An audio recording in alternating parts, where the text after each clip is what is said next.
Welcome to Talkable Tips. These are quick videos for busy parents. Today we're going to be talking all about a health issue that affects up to 80% of all children. And it's most common in little ones between the ages of 6 months and 2 years. The impact can be quite significant and it can be long lasting if you don't treat it early. So we're going to be talking about what to watch out for and what you can do. Let's get started. Today we're talking about middle ear infections and that pesky fluid that hangs around in the middle ear. Now before we get started, we're going to chat very quickly about how our ears work. So sound comes in through the outer ear, through the ear canal, and it hits our eardrum. That's what vibrates and turns sound waves into electrical impulses that our brain learns and interprets as sounds. So ear infections are caused by a buildup of mucus in the middle ear. So that's behind the eardrum. The infection is caused when mucus hangs around and breeds bacteria. Now it's normal when your little one has a cold for mucus to form in the middle ear and also in the eustachian tubes. Now they're the little tubes that are connected to the middle ear and help fluid to drain out. The problem is when your little one is sick, the eustachian tubes get red and swollen, and all of a sudden that fluid can get stuck in the middle ear. Eustachian tubes in babies and toddlers are very narrow, and they're also more horizontal than when we grow. As we grow, they become more vertical, and that helps our middle ears drain. When your little one has a middle ear infection or fluid in their middle ear, it can cause discomfort and pain, particularly when they lay down. Now, if there is enough fluid in there and enough pressure, it can even cause the eardrum to burst. Now, a single ear infection isn't a big issue, but if your child is getting ear infections over and over again, or is getting colds all the time, it's likely that they have fluid in their middle ear, and that is a big problem. Because the eardrum isn't able to move properly and it affects the speech sounds that they can hear. This can have an impact on their speech clarity and also their language development.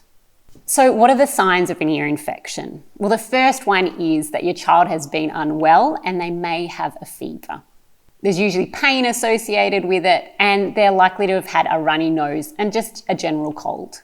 Now, if that fluid from an ear infection or from a cold hangs around in the middle ear for a very long time, it can get really thick and sticky, and it becomes even harder to drain. That's called glue ear or otitis media. Now, usually your child won't have any pain associated with that, but it is affecting their hearing for a longer period. And it is very common that something like glue ear will go unnoticed because your child has no pain.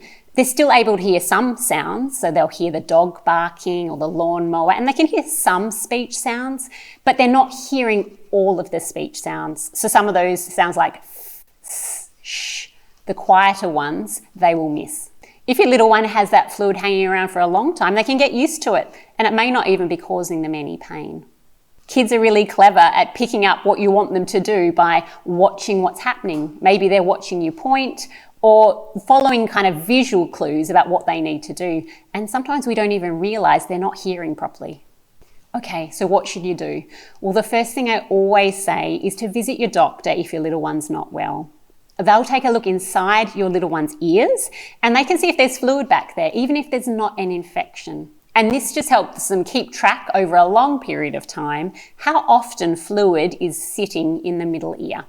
They can then refer you to an audiologist who will check your child's hearing, and they can also refer you to an ear, nose and throat specialist if more intervention's needed. If your child also has a speech and language delay, then your doctor or child health nurse can refer you to a speech pathologist like me, and that will help you support your child's speech and language development. And that is really important because we know that children who have issues with speech clarity and also language development are likely to have issues with reading and writing later on. And if you're not sure what to expect in terms of speech and language development by 2 years, I'll link to one of my other videos right here and you can go check that out.